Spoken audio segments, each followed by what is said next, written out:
And when you think about a shepherd, you think of three, you can really summarize what they do in the three categories.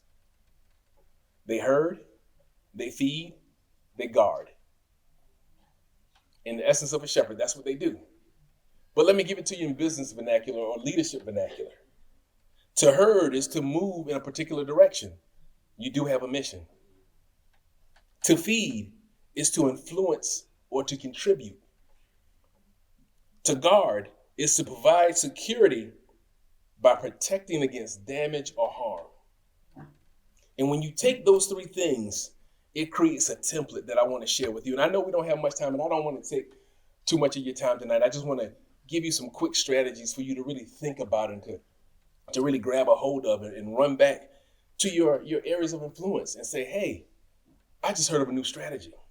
So that shepherding template breaks down into three titles.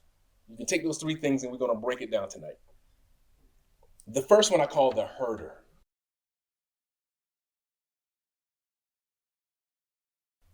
And a herder is very key. Yes, you have to move the mission forward. So you have to gather the people, the sheep, the team. You have to gather them together to move them forward. But before you can do that, you must have what I call the herd effect. The herd effect is that ability to draw people. If you are a true leader, you should have followers, right?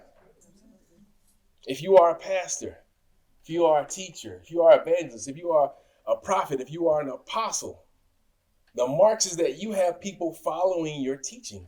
If you are a leader in business, you cannot have a business organization if you don't have people willing to follow you, whether you're paying them or not.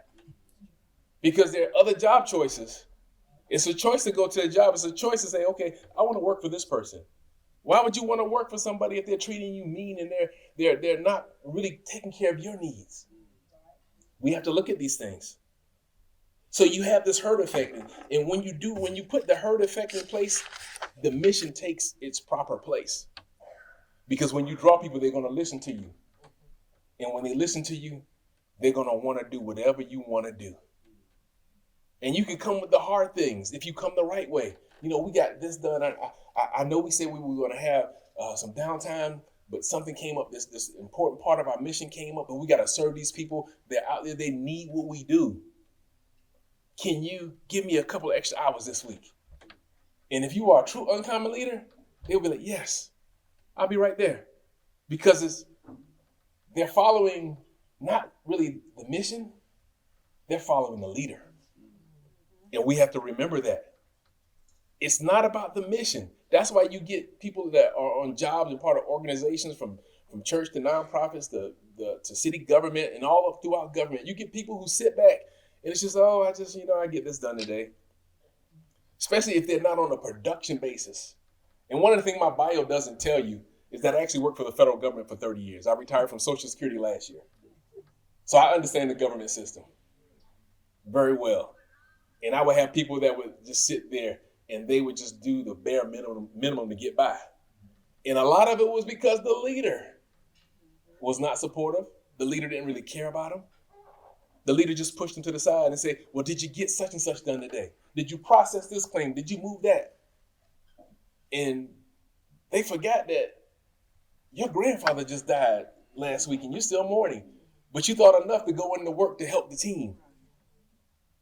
Those are things we have to look at as leaders. So the uncommon leader's first responsibility. Well, before I go there, when you look at the herd effect hinges around personality of the leader, character of the leader, and the leadership style.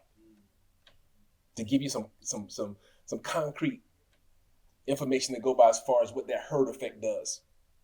You have to be in that vein to where you're personable, you have the character, and your leadership style. And the best leadership style is a fluid leadership style. You can't be the same way with everyone. Those of you who have children in the room, all of our children, I have 3 daughters. None of my daughters respond to the same way in which I have to get something across to them. All 3 of them are different. Came from the same stock.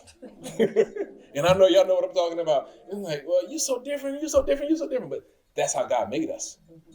But as leaders, we have to understand how to adapt to who we are trying to encourage. Because we just can't come and all that person like, well, hey, can you do this? And next thing you know, because you're carrying love, that person becomes your number one person. Just because you had a change in your leadership style, that didn't cost you a thing. So the uncommon leader's first responsibility is to become the herder, which is someone that the people need and someone that the people want to follow.